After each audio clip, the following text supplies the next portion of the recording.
very much, and thank you again for your invitation.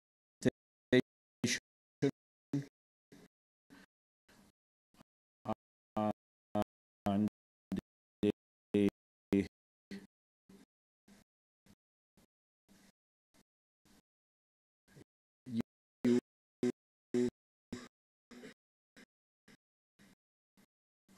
I have lived in the US for 37 years, but you can hear the accent from Mexico here. So maybe you will understand better because I have an accent.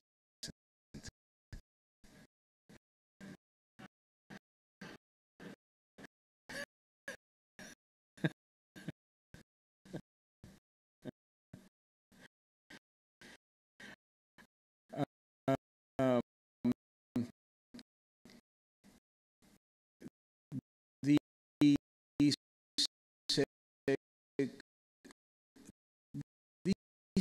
talk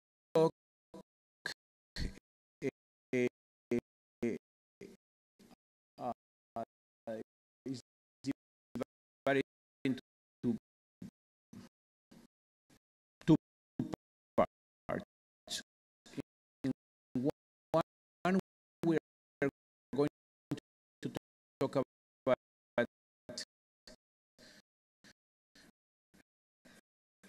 this is about airports, but as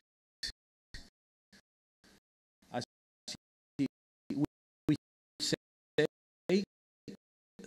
thoughts from the USA, things that we are doing that not always are ICAO.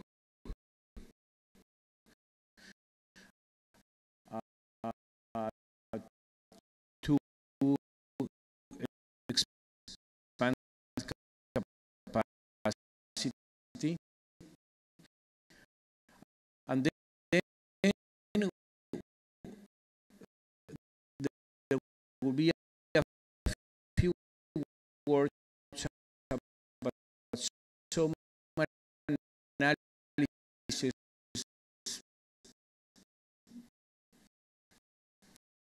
for this conference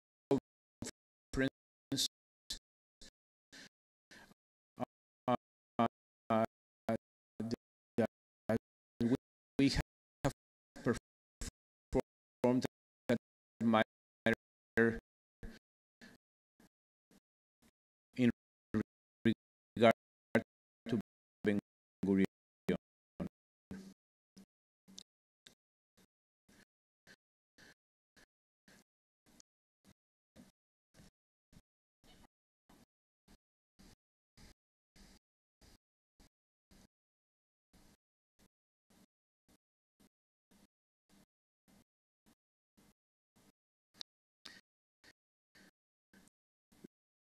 First, a few words about MITRE, because many people we you know may not know about us.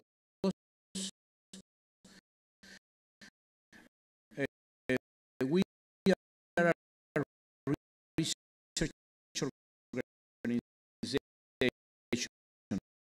We're not a consulting company or something like that. We are a research organization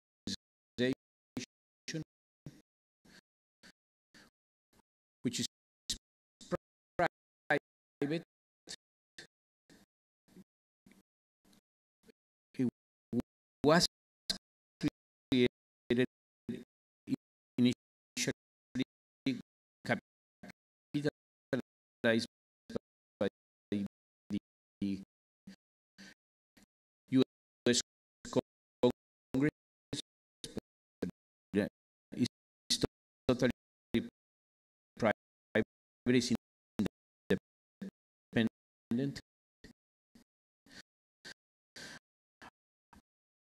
It's non-commercial, not for profit.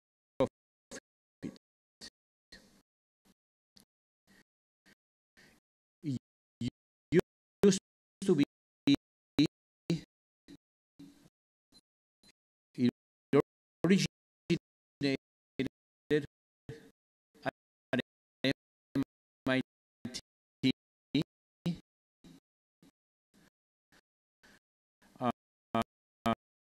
Um,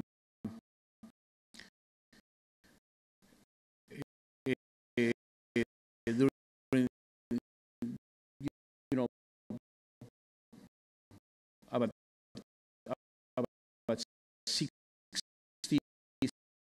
65 years ago, but in 1958,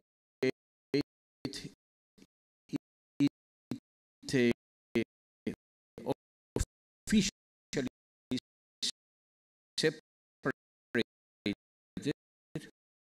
although we continue to have a very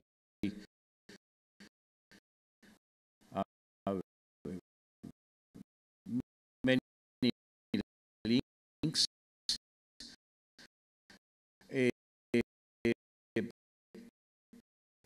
to serve exclusively the public interest.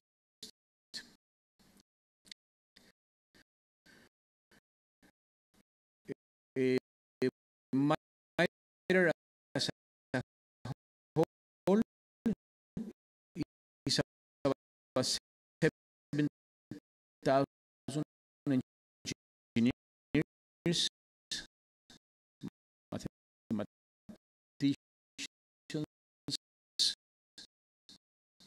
and many other people, as you can see here.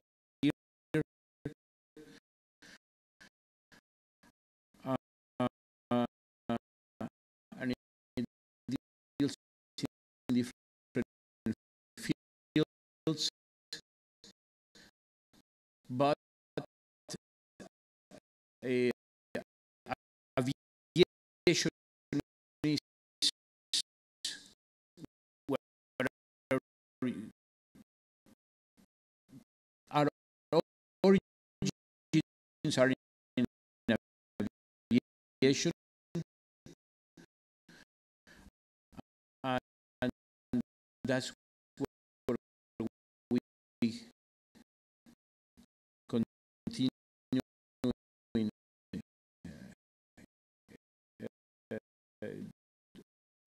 doing lots of work. We have worked in over 50 nations,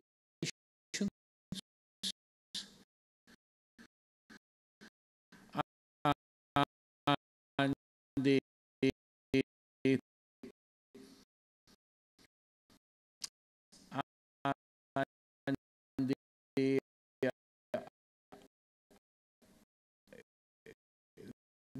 that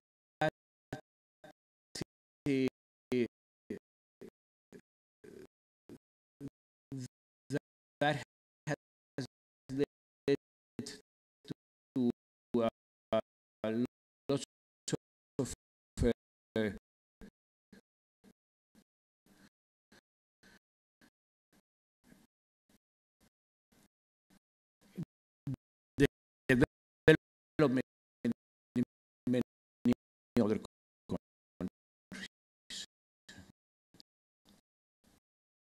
Okay, so that's about my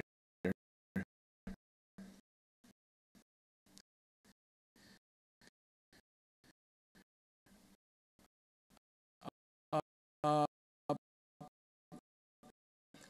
airport capacity. Well, this is nothing new to you, but I want to reiterate that to remind all of our all of us that people want airports close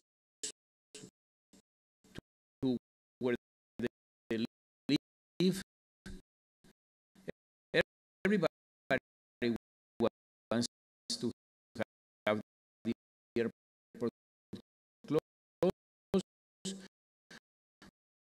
but of course, nobody wants the noise. And that is becoming more and more of a problem. It's increasingly rejected.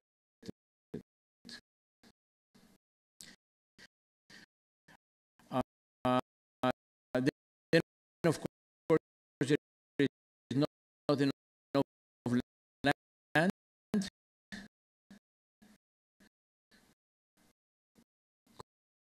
Countries like Israel, Europe, but even in the US,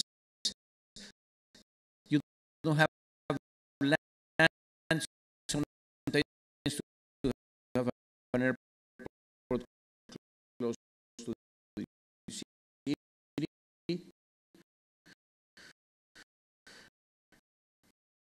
In Paris,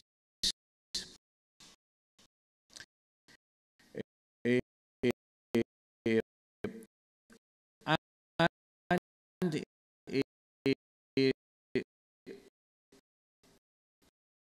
the wrong way configuration.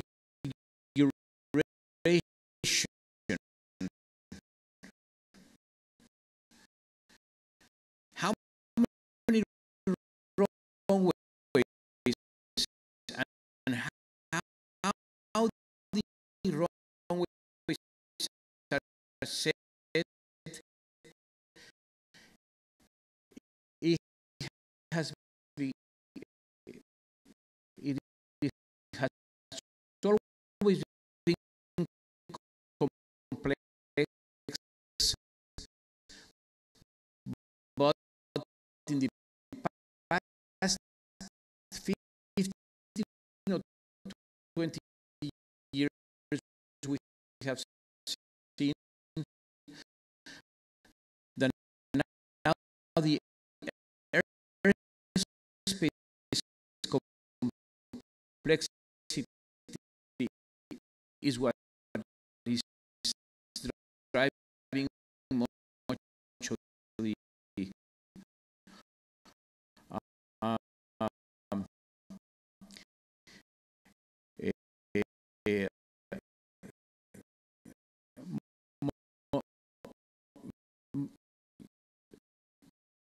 is driving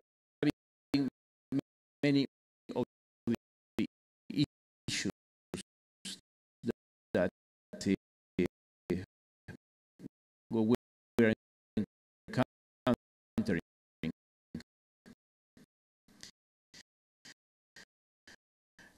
And yet, in the United States, we have managed to increase capacity to levels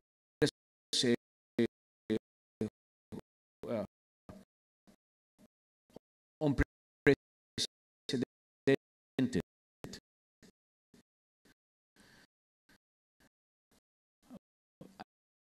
This is just an example.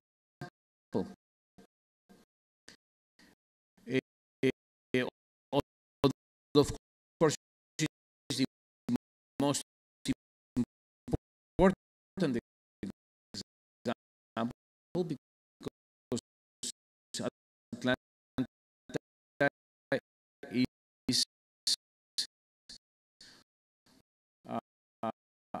our largest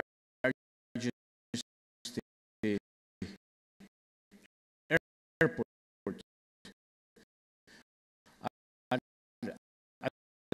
Atlanta, we have achieved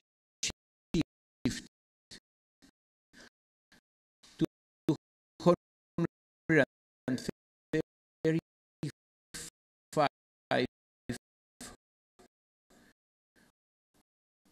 operations per hour. Movements. We call it in the United States, movements are called generally operations,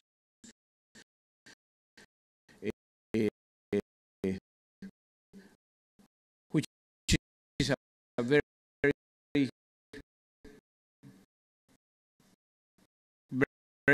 impressive number. Now, this is a peak. This is no, we don't have that kind of operation all the time, but it's very high.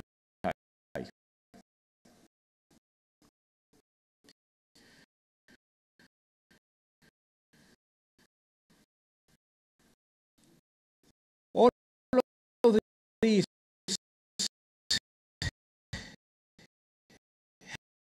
has to do with solutions that are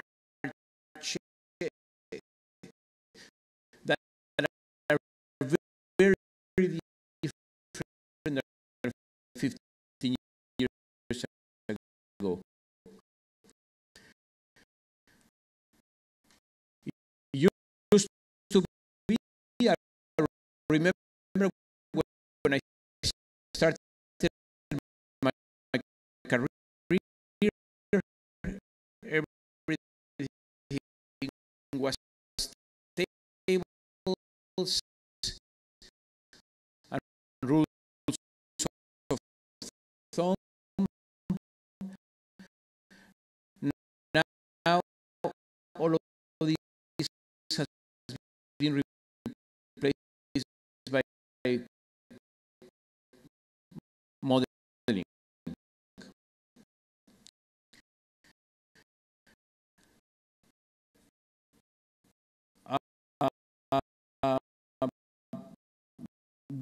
Then separation standards are changing, and as everybody knows, satellite navigation is changing. It's changing the world.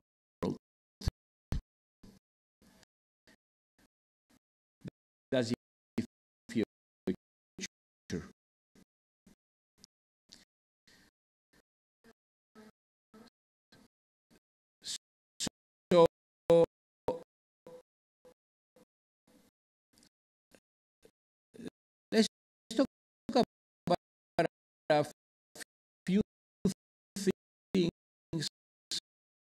I will start with something that is an ICAO procedure.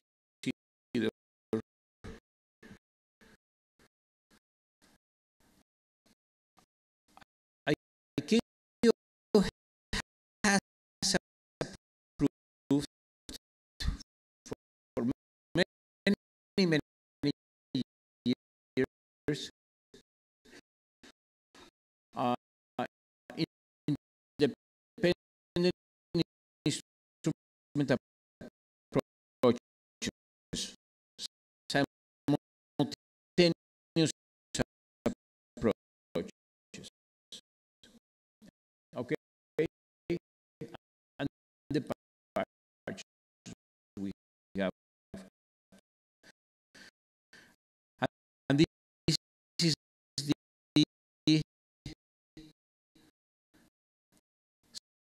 separation that you need to have at sea level.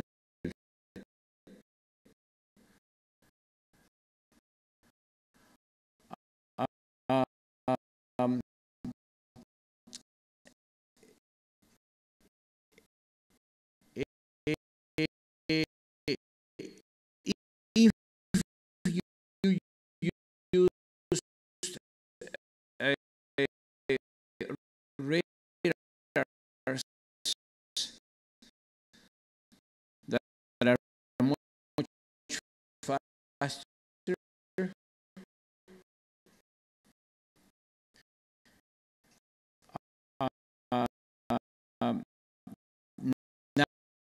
nowadays with multilateration,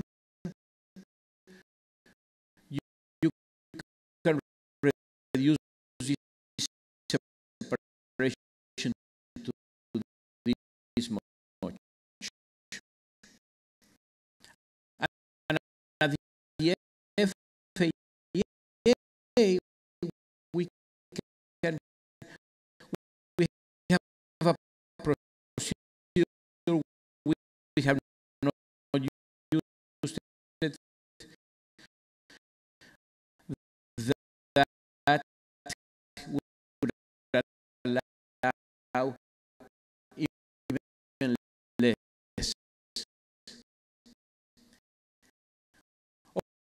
Okay, that is what is in the books of ICAO. Now I have some news, very recent news. I wanted to tell you this conference because maybe many of you don't know about this, but the latest news is that, and this is not an ICAO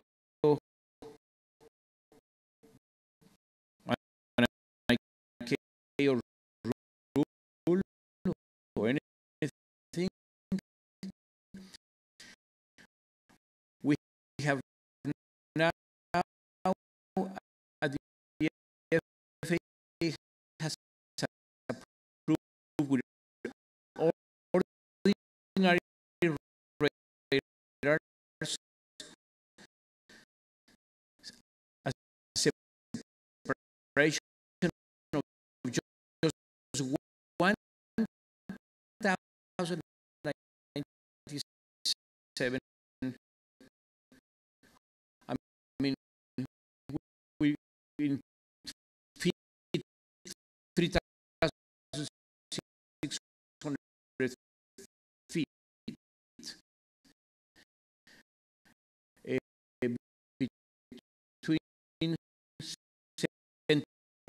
lines,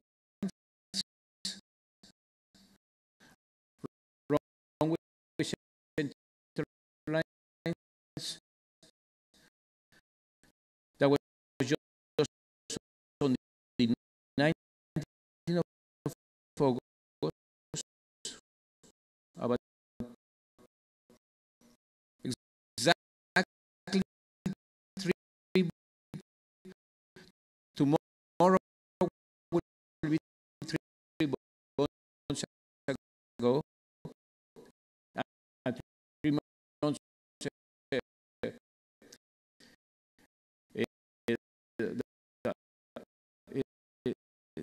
since this was approved. So this is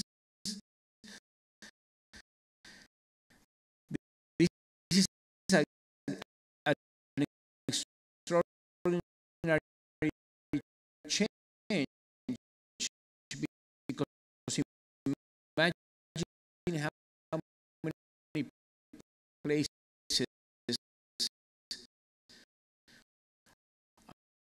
um,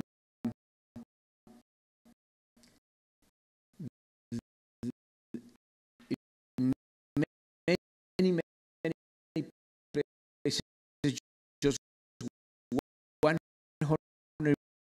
meters, 200 meters was enough not to be able to do this, and not to do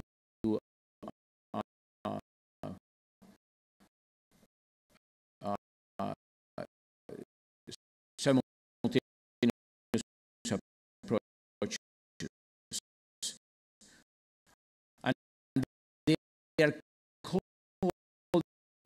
officially simultaneous independent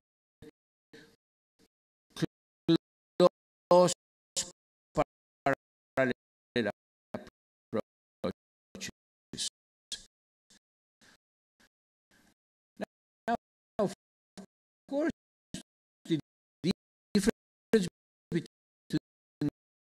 these and only one runway is doubling capacity. 100% more capacity.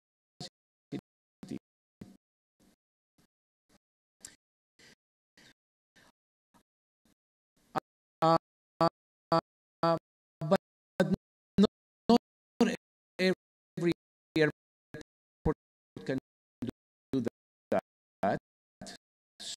So we have, of course, the instrument approach.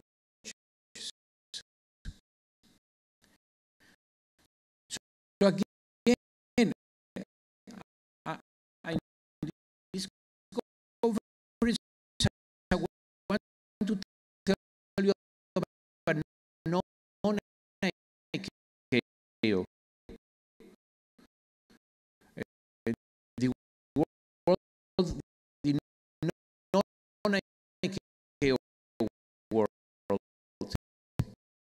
in the United States.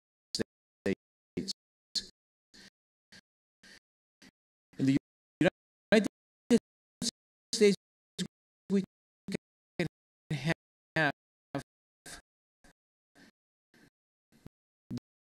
this type of approach, which is a staggered approach, with just 760 meters of central line separation.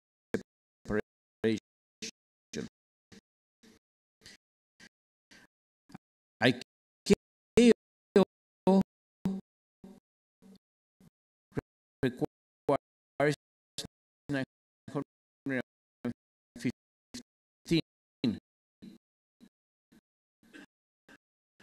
Now, don't get me wrong. Like, it's a great organization.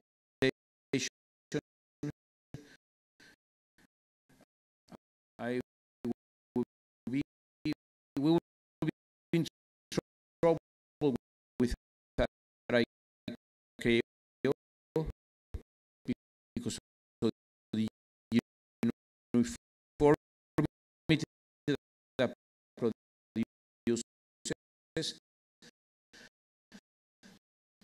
but not always,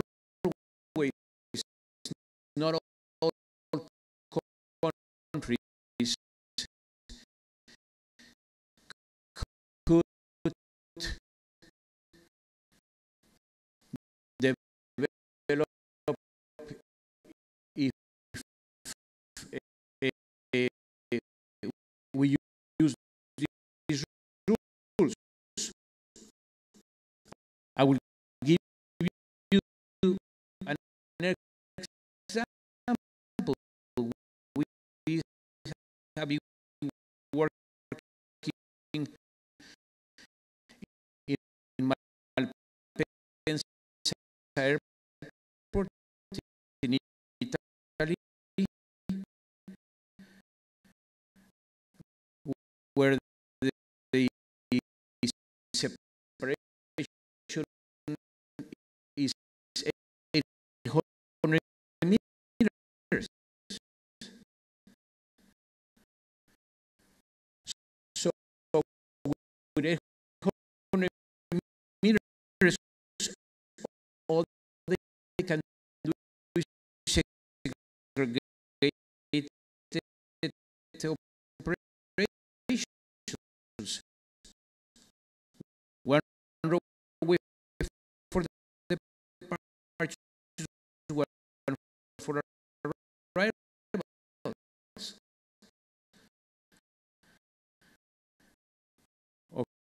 Okay, because it's 100 meters.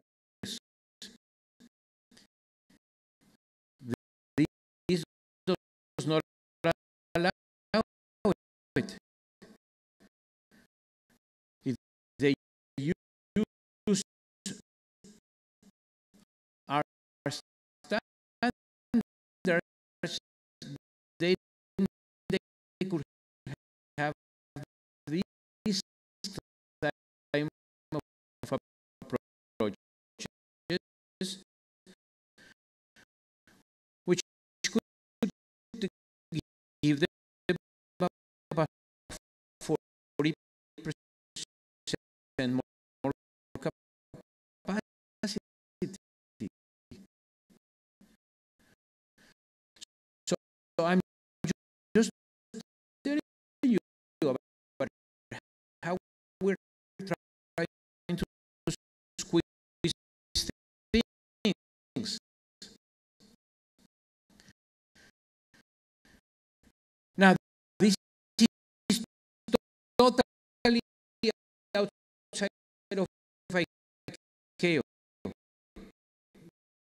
This is the non-ICAO world.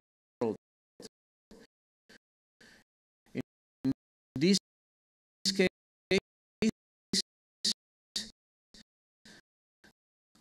we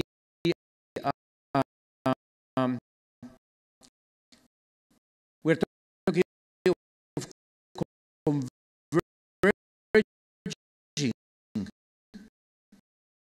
approaches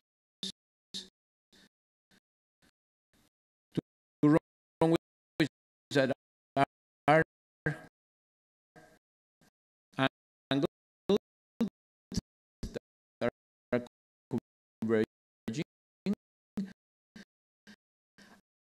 and in this case, it's independent instrument approach procedures.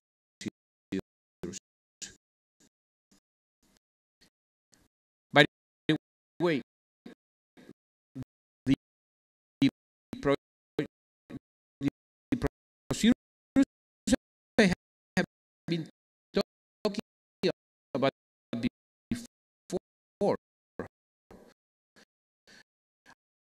are all the way to ILS category 3, bad visibility.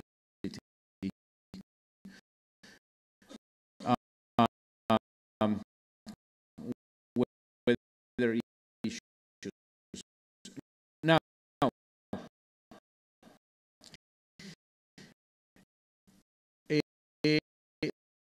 this is not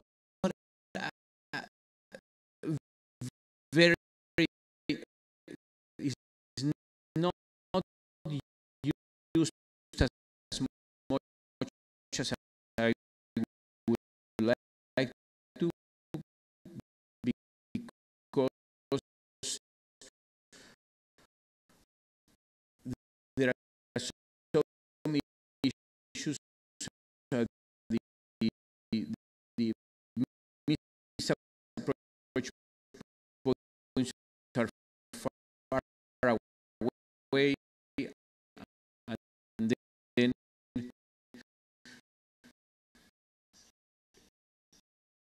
conditions, visibility has to be pretty good to use it. However, we have, so this would double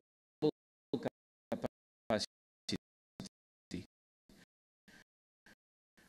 However, we have another kind of approach called dependent approach procedure, also not ICAO,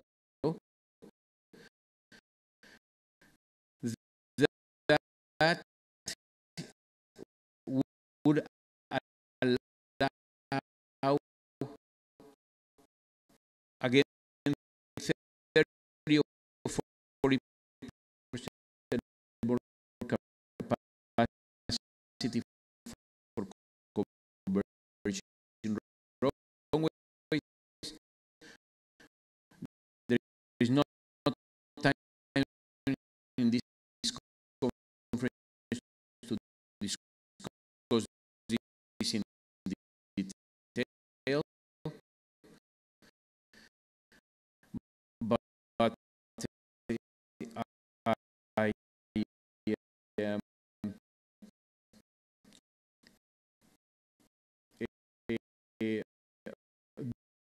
this is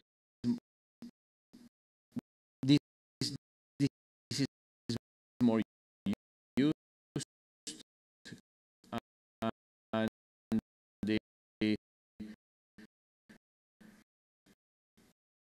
we even develop for the controllers a tool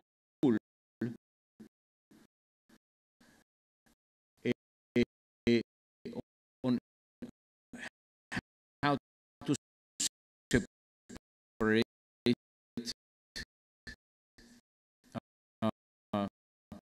aircraft.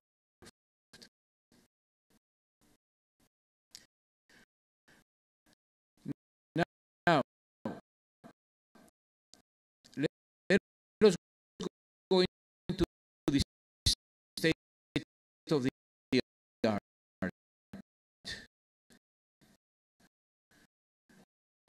or almost the state of the art. These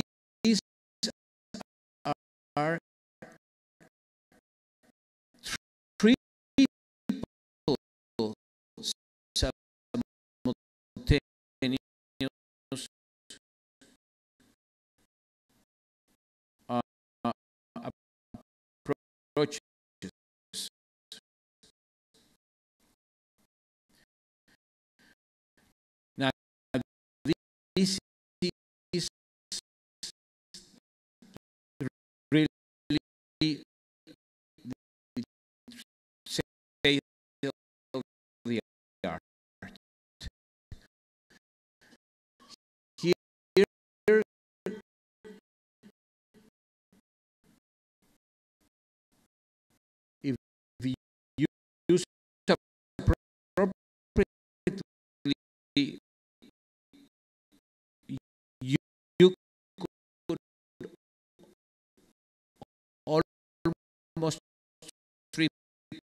feet. This is what the FAA requires. But we at MITRE have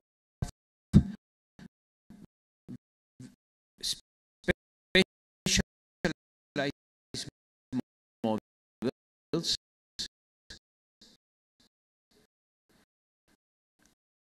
and here the next speaker from MITRE, Dr. Massamini, is one of the principal people that developed this type of work.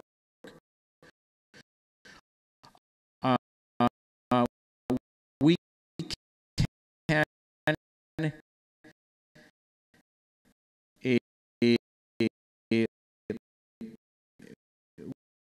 we can also evaluate it for higher than 1,000 feet.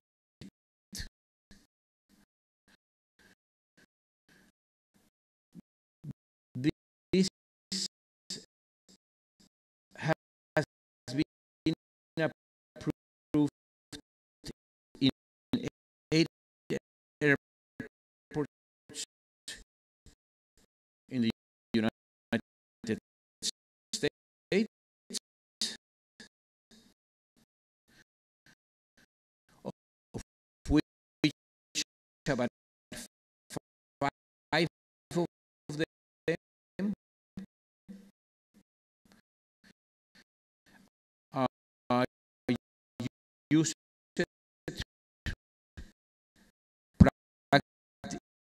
every day. Airports like Atlanta,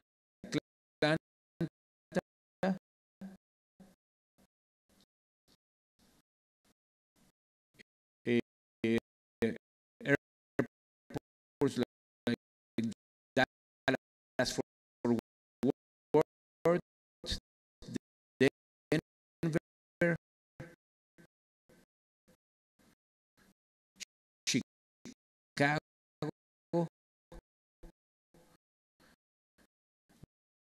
These airports would not have the capacity that they have without triple approaches.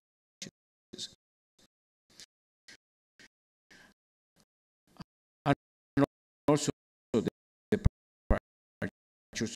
So these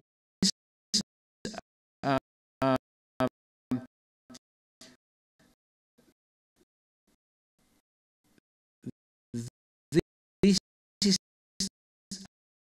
again not ICAO. It's not in the books of ICAO.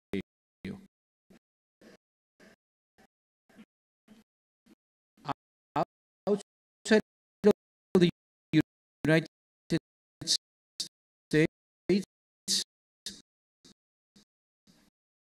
and it's an honor that Frank Brenner is here.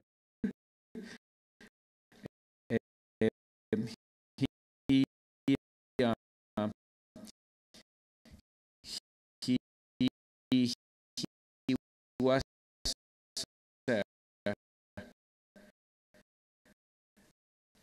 he directed much of our work from Germany.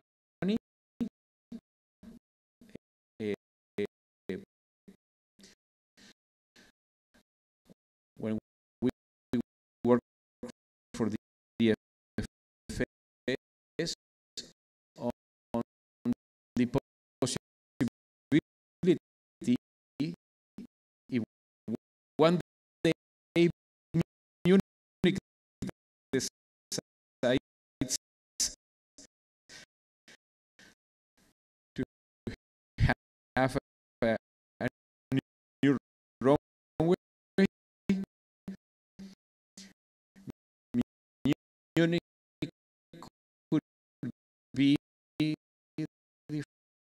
first place in Europe. Maybe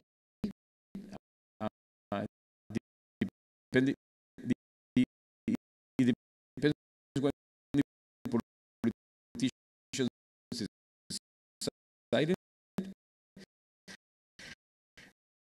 to have a triple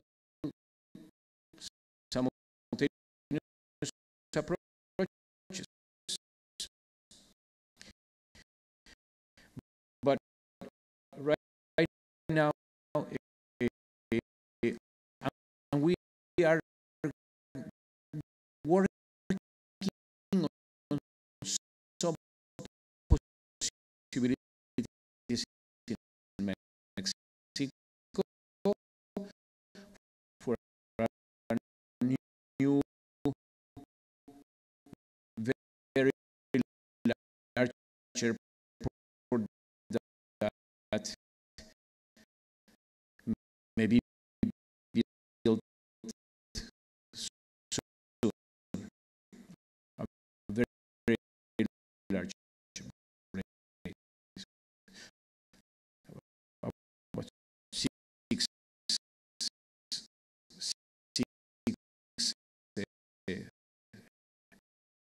with six runways.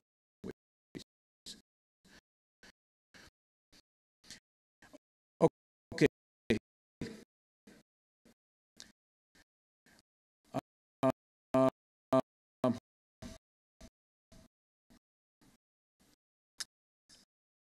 Oh, no, this is not working.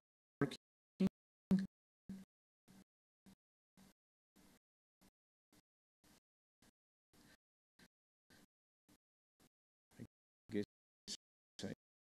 maybe I push the wrong button. Is there any help here?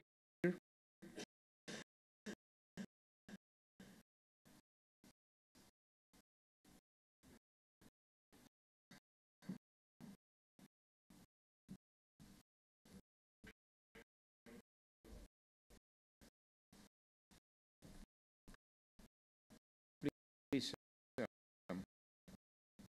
maybe I wrote the wrong button.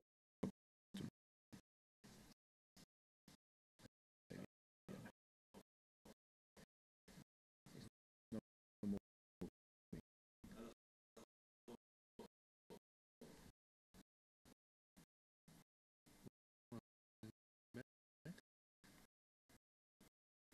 Yeah, yeah, yeah, but they are not working.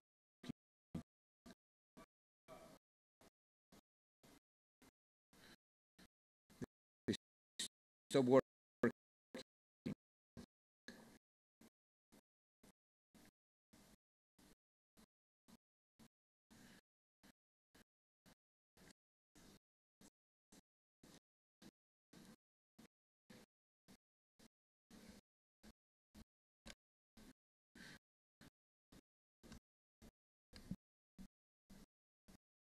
Maybe I push the wrong button.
another thing that we do at MITRE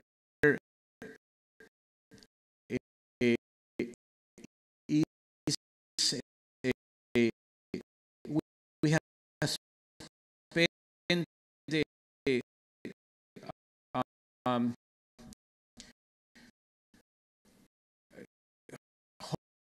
hundreds,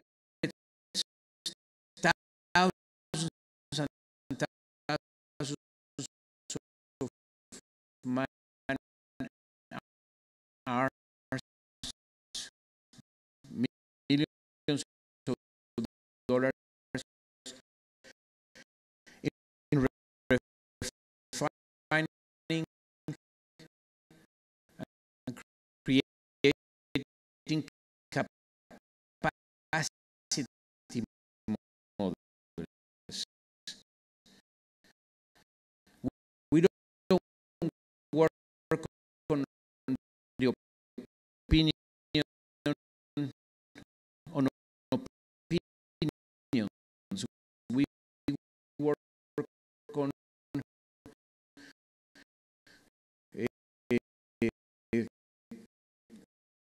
as I said, capacity models to evaluate capacity very, very accurately, and of course you know all that capacity is not a single number. Capacity has to do runway capacity has to do with how many departures, how many the proportion of departures versus arrivals in 1 hour.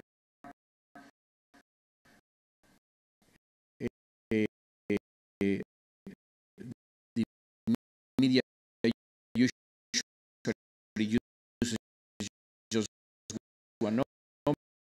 Is much more complex, and this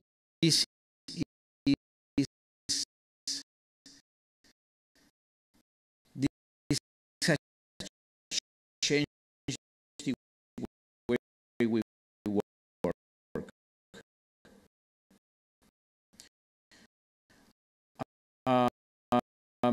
When it comes to noise,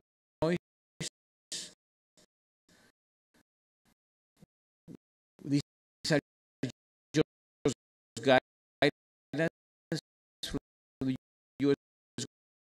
government, and MITRE developed actually the first the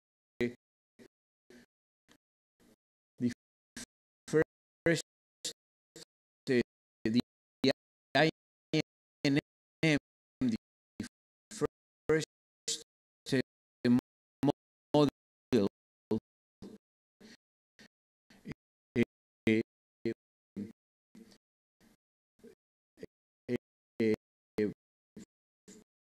to predict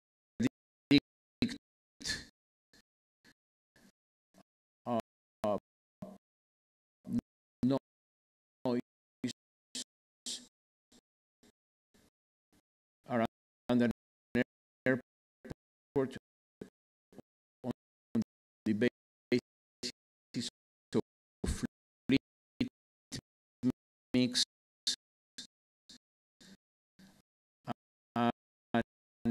the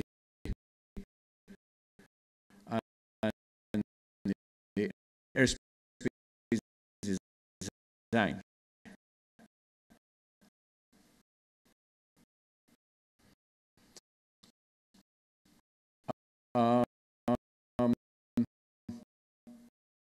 This is Mexico City, a very, very bad situation. That's why they impart. That's why they want to build a new airport. Hundreds of thousands of people living under the noise.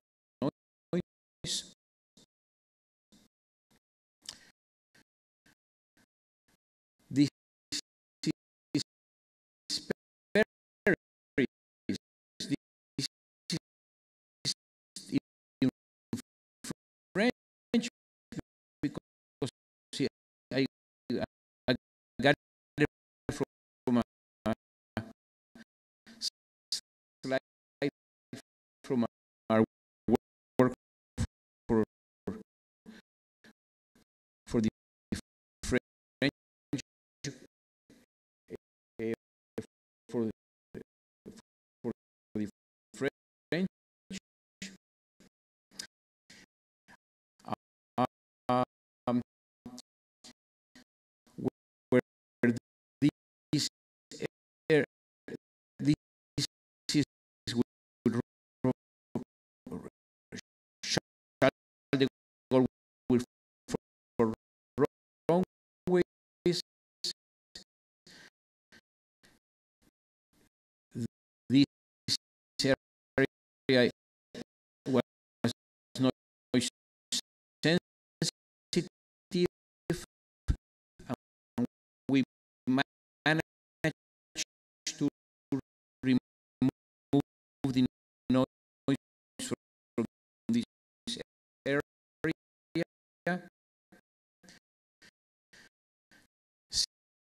simply by redesigning the airspace of Paris. This is a number of years ago. So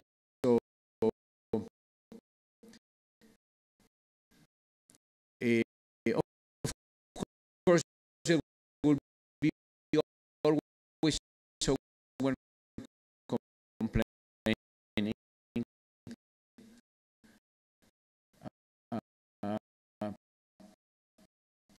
It's impossible to avoid all complaints.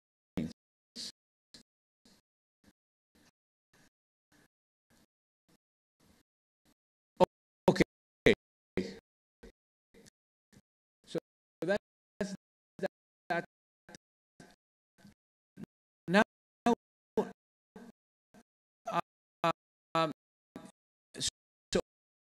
all of these uh, are thoughts I wanted to leave in your mind. Again, some of you are representatives of different countries here,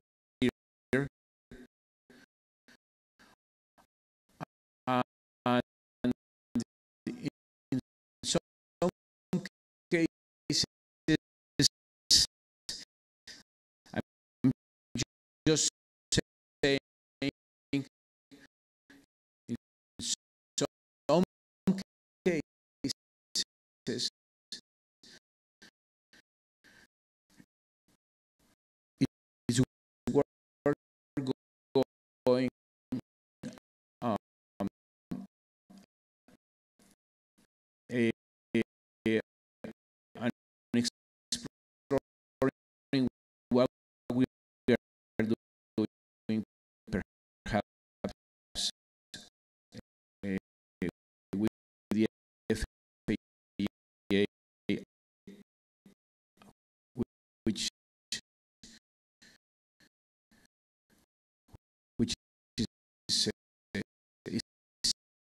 safe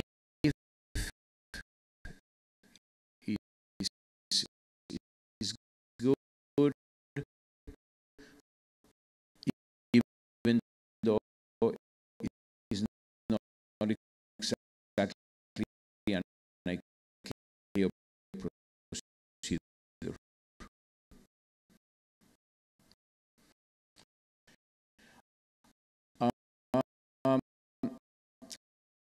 Let's talk about Ben-Gurion a little bit.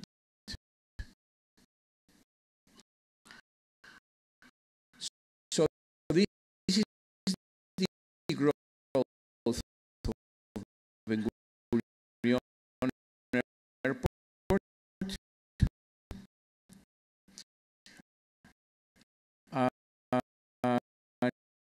The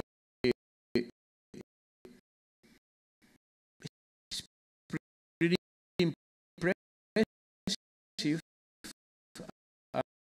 especially lately. We believe that it will be about 104,000 movements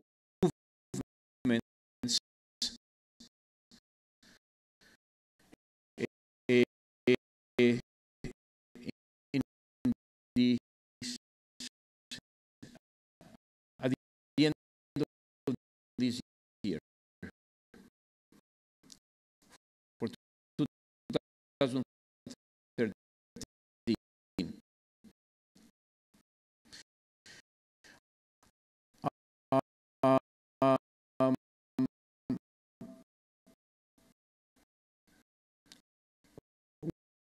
We analyze this. We did a number of analyses that are not showing up here. I'm not showing, but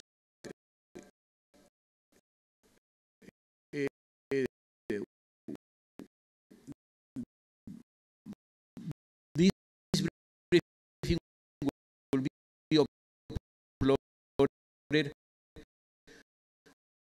and it contains more information.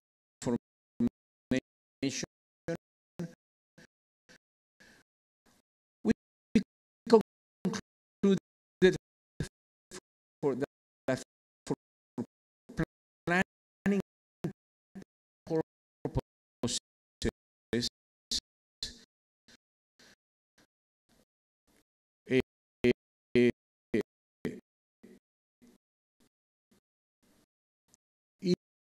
Israel should consider that growth would be on a compounded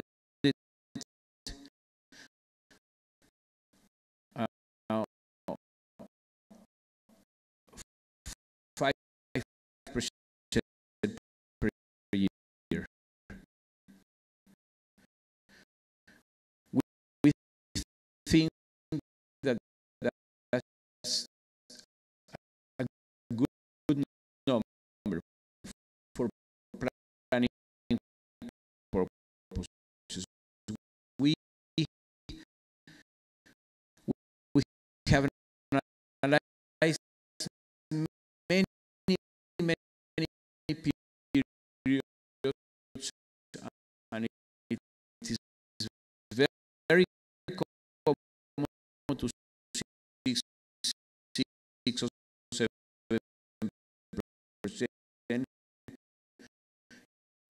Yes, sometimes there is 3 or 4. So 5% is a number not to be too late,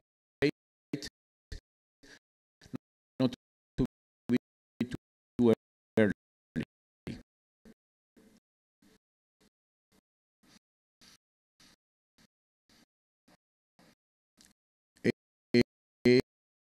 This is what you the situation will be on the different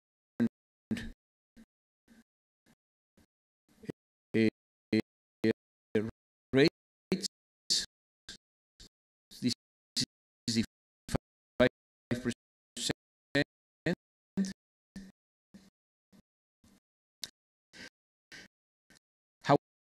However, let me tell you one thing. I only learned 2 days ago, yesterday, that instead of maybe closing.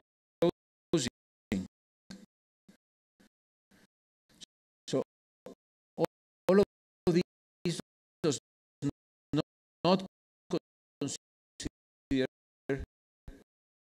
the closing of the door.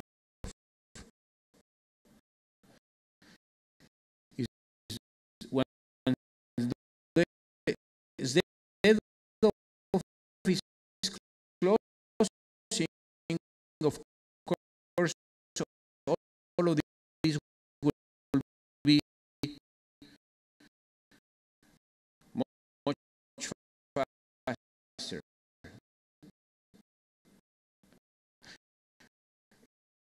It will get to higher numbers much faster, and that's a very important consideration.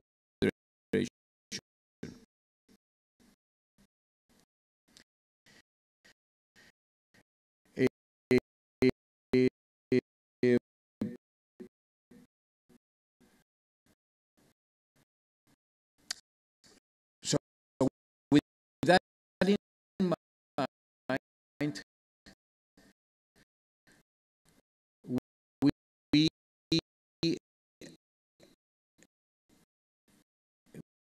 we performed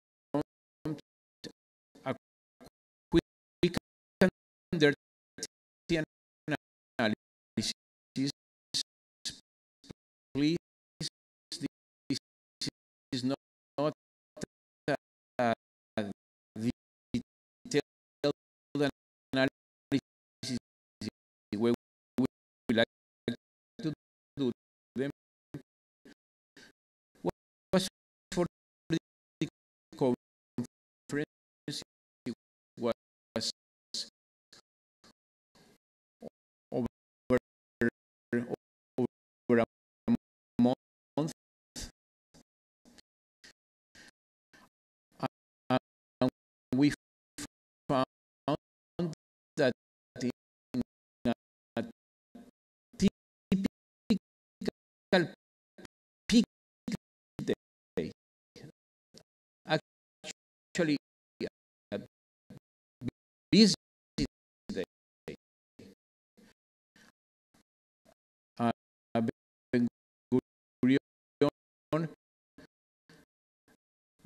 this is what they have in terms of arrivals. This is for the departures, and this is the total 26.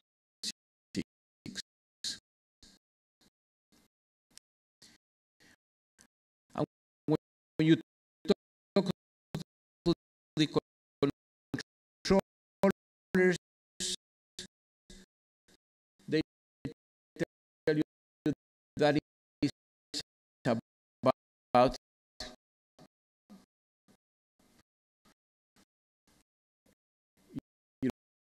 this was only 1 hour in the day that exceeded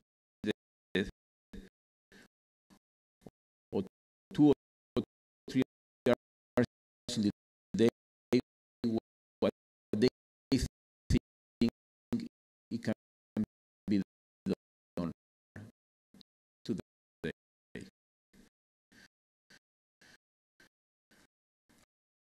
However, the critical variable is this one, the one of arrivals.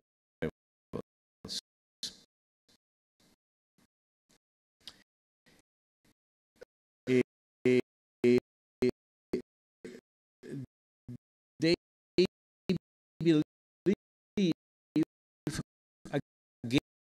again this is only we can analyze with our capacity model. We did not do it. That they can achieve actually 25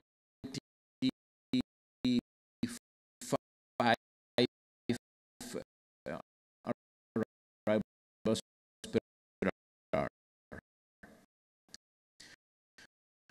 But this is a typical profile. So using this,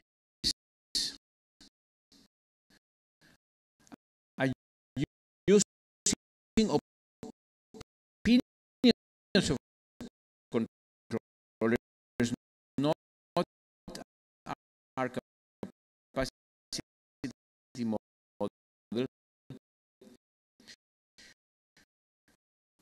we utilized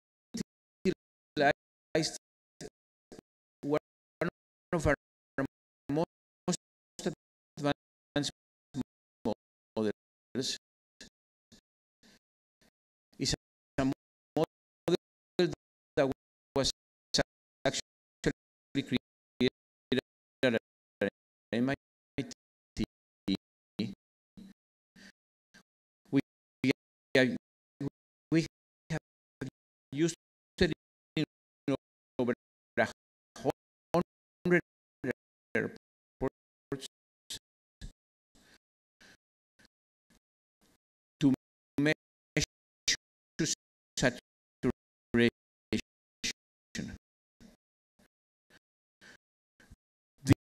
This model that I will show you are the results about right now tells you when an airport clearly is going to be saturated.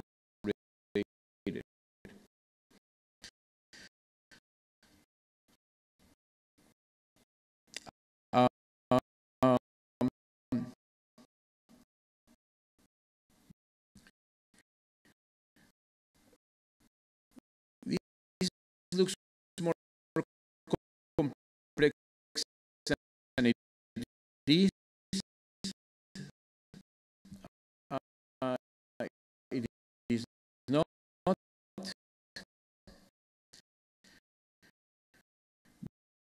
This curve is Ben Gurion Airport.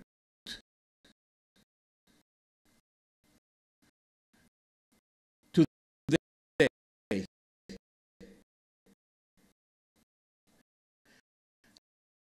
However, please, this has one problem with no airspace restrictions. So this is very theoretical right here, because no airspace restrictions were allowed. That's not the truth. There are airspace. So this is the best scenario. If this had no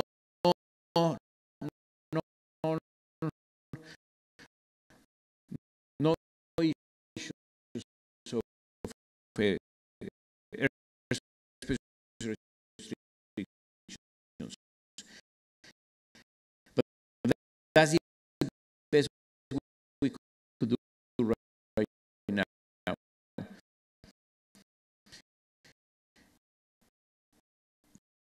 Today, here we are. This is the band of saturation. When a curve penetrates this area, you are in saturation.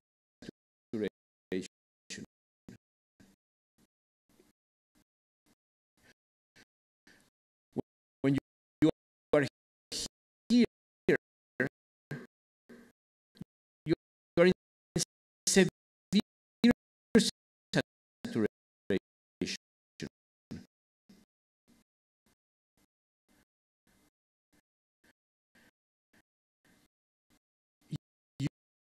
You are here today in Ben-Gurion, at Ben-Gurion. So this is nothing. That's why people are not complaining. It will take a number of years to get here. However, to go from here to here, it can take only 1 year, 2 years, year and a half.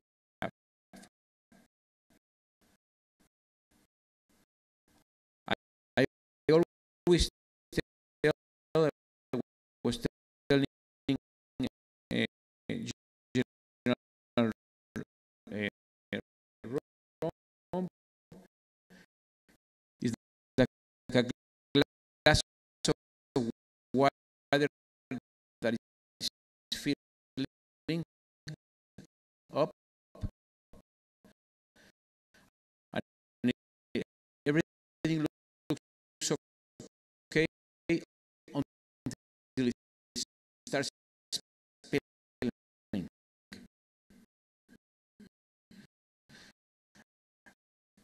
It is very fast.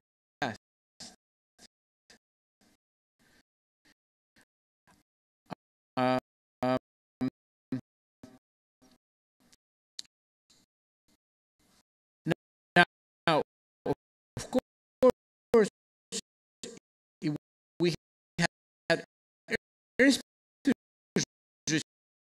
restrictions,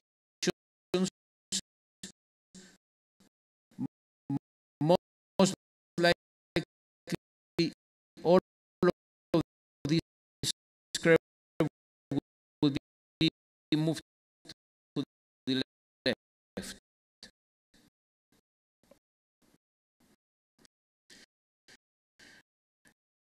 Now,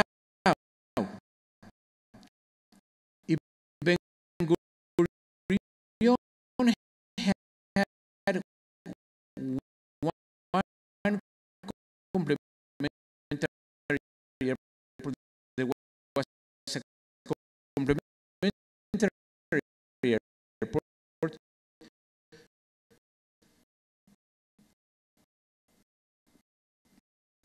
Let's not call it an airport. I'm calling it one more wrong way somewhere.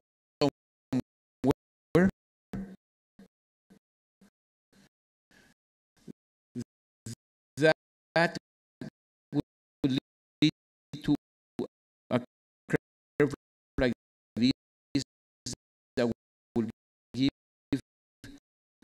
many more years of capacity.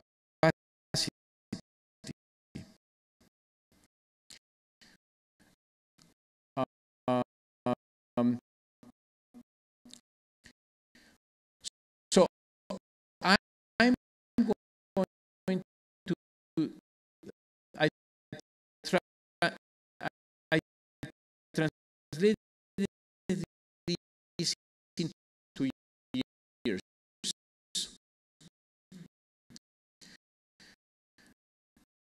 This is 177,000, right?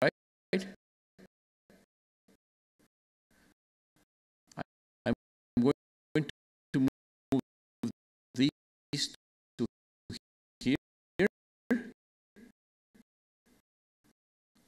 177,000,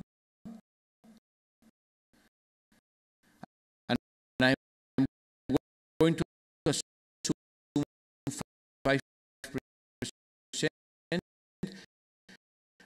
But please notice 5% of 4 or 6%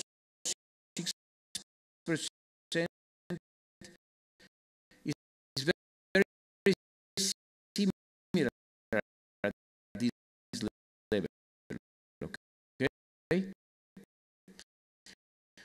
But let's assume 5%,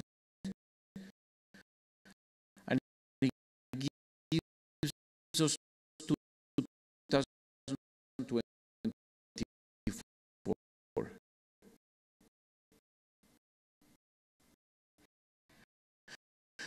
But because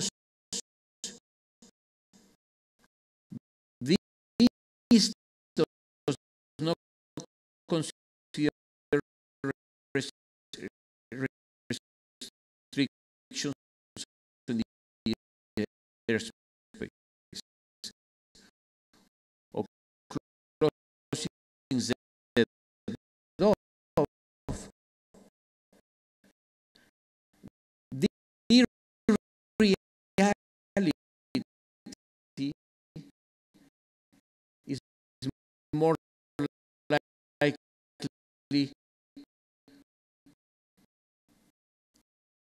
around here.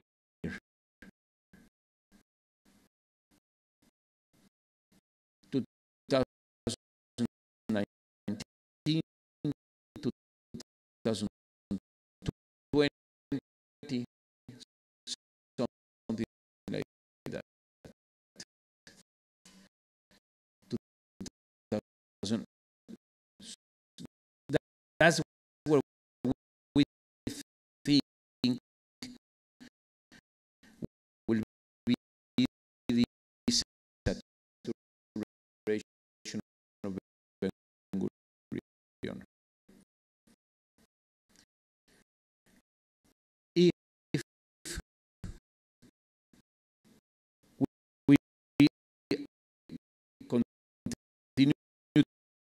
assume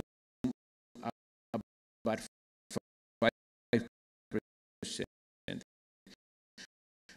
But again, even if it's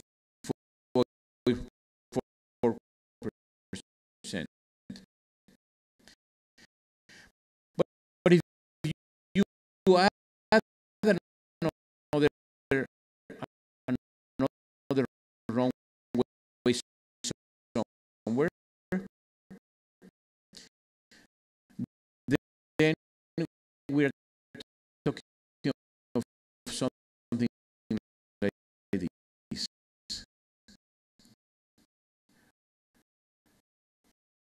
You could get to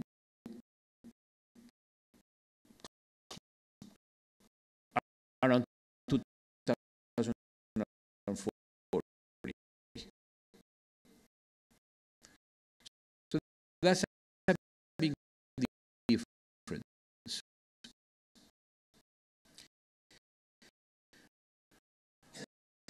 Um,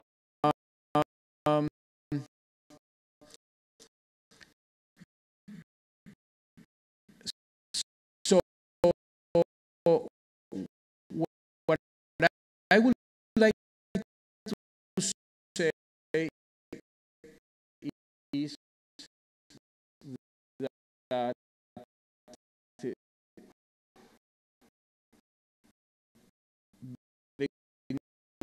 Gurion Airport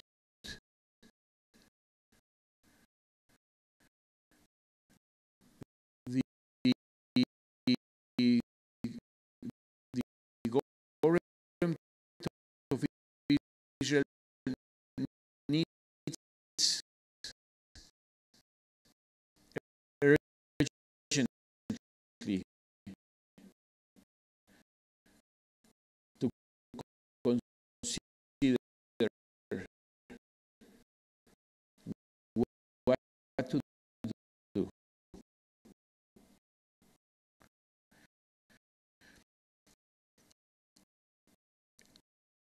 To continue,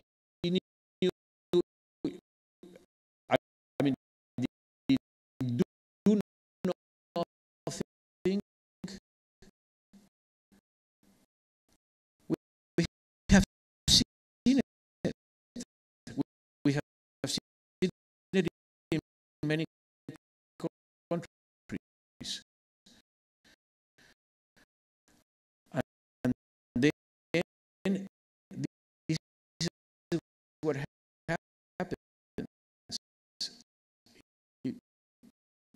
The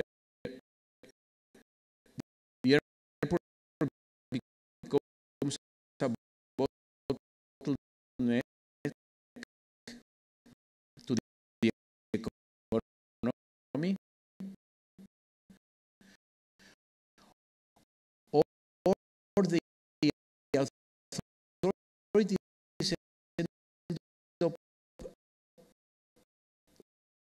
with solutions that are too complicated and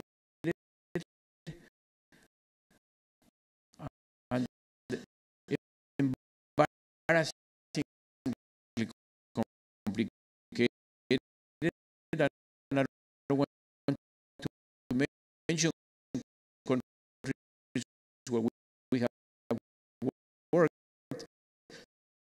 trying to help them after these complications start.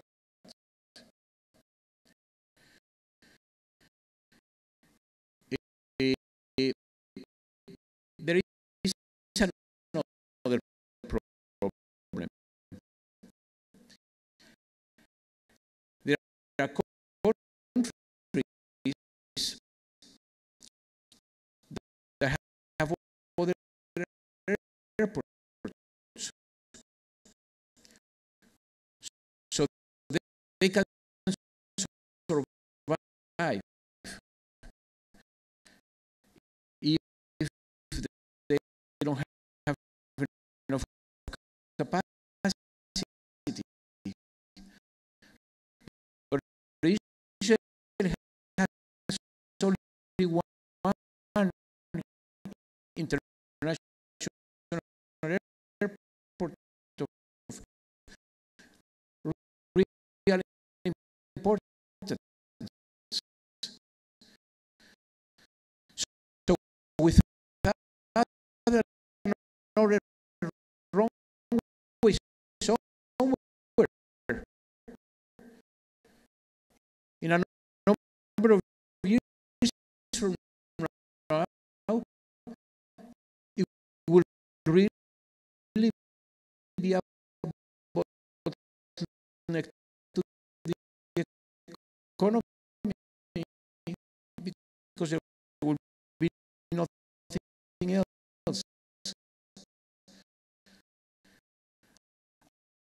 And it takes years to plan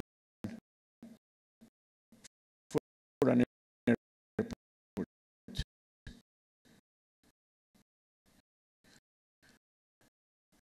So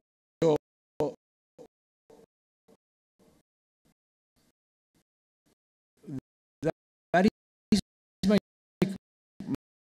main conclusion.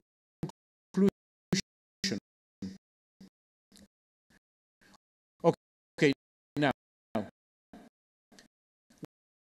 where that airport could be, that's for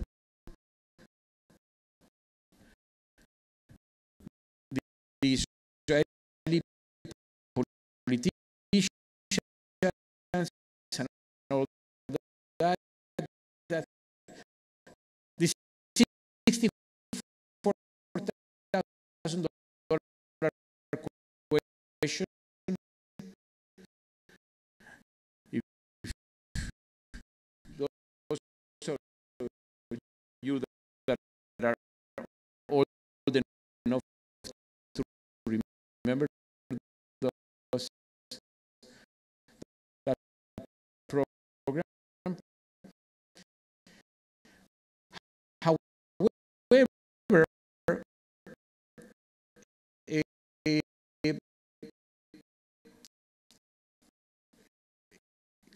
clearly in a country like Israel,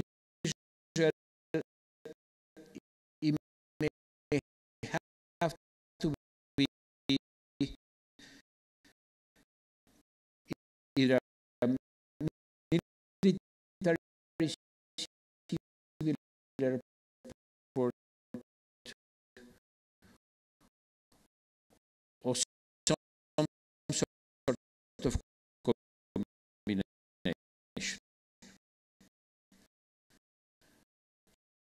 So in the world, basically today, when it comes military civil,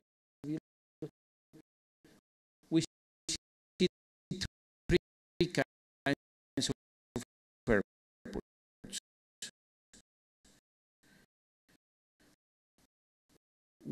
One is when an airport military civilian, mainly just for transport planes in the military part.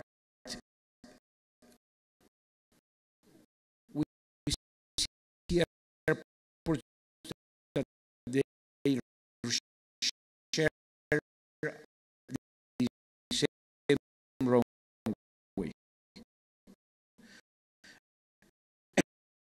They may have 2 or 3 runways, but they share the runways.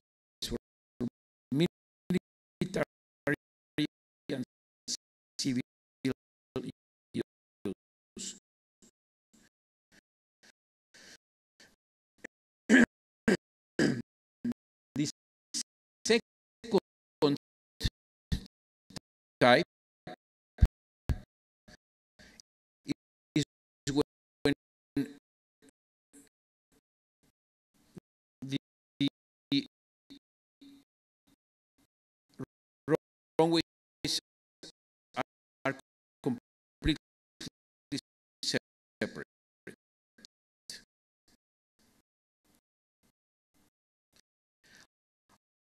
And the third kind, when you have separate runways for military and civil,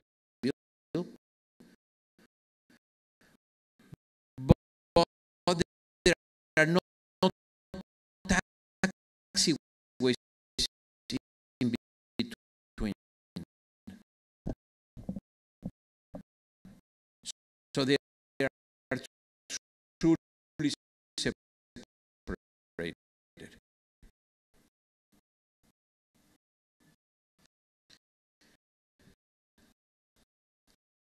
And well, we see that there are a number of places here. We were looking at the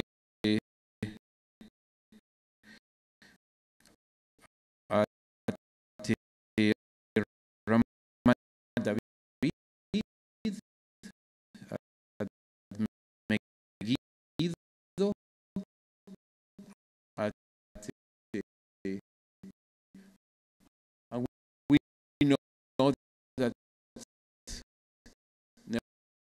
our team is probably from where I hear a little bit out of the picture, but that's there. Okay. So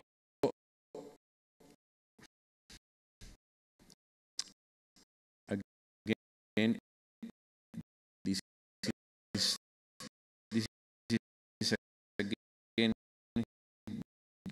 creating trouble here.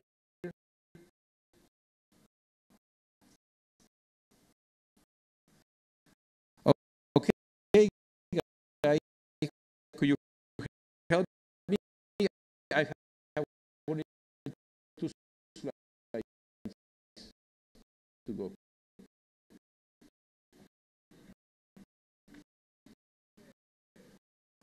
Okay, but let me continue talking about this what he fixed it. So this is Singapore airport. I say airport because there are officially 2.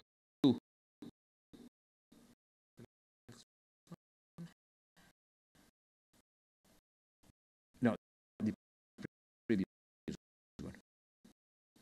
Yes. Okay. This is in Singapore. Singapore is actually smaller than Israel. They have many air bases. This is not the only place, but this is international airport with two runways,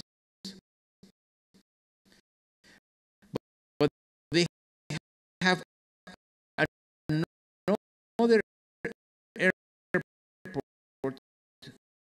This is a Changi East Air Base,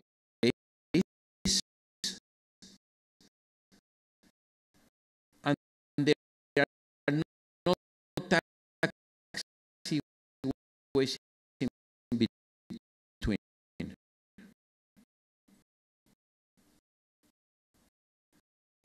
So that's one kind of solution.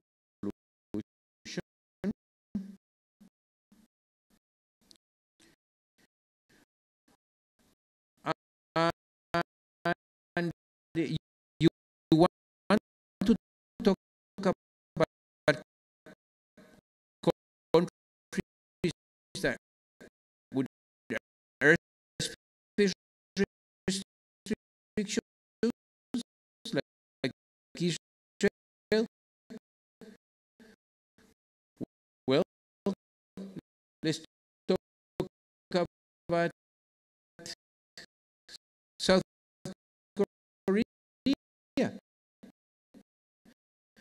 We have worked, MITRE has worked in South Korea.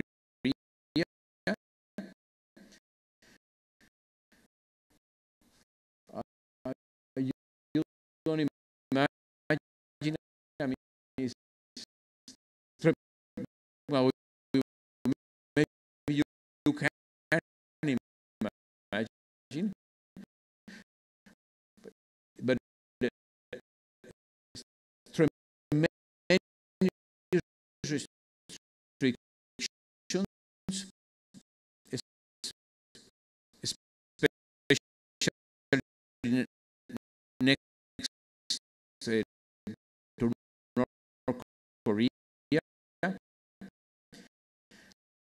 Now, this is not next to the border. This is Busan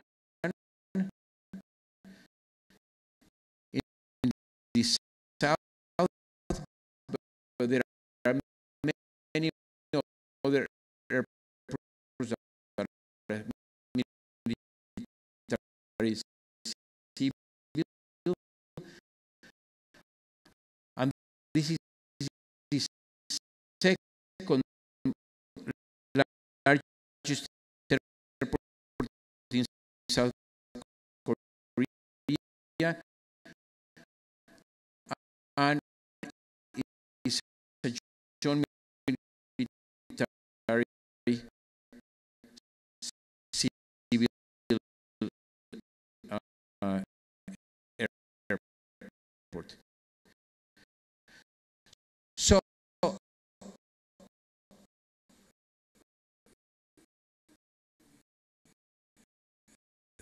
things are changing rapidly in many countries.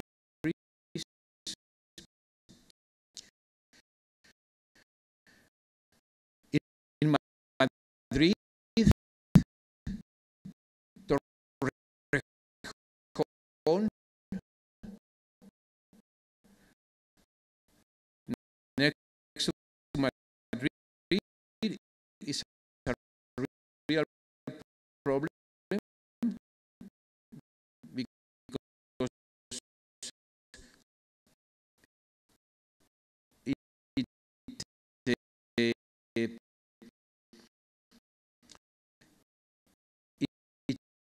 it impedes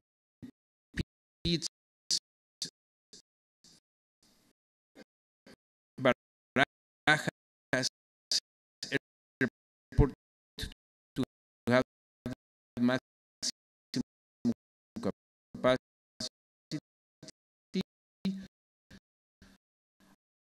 and I think it's very political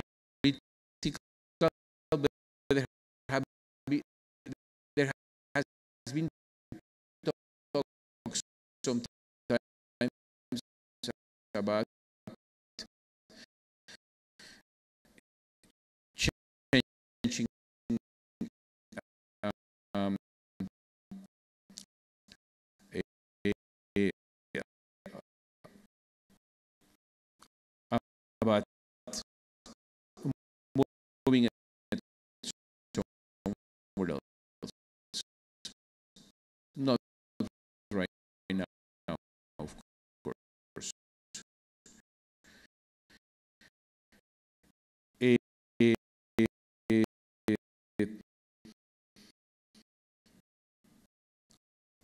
and that airport anyway, Torrejon, is now military and civilian.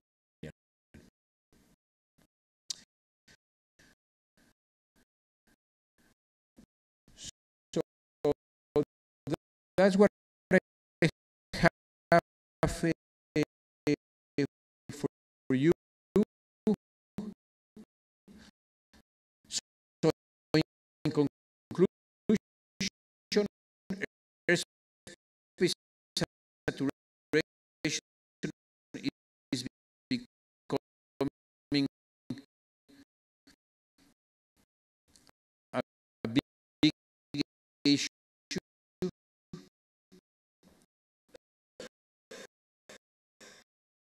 The design methodologies are very important. Computer modeling, but like say buyer beware. Not all models that you buy or you get are sufficiently validated.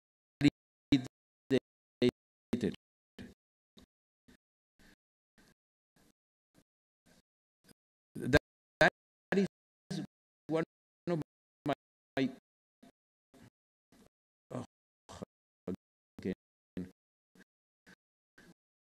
Okay, this is what I need to finish.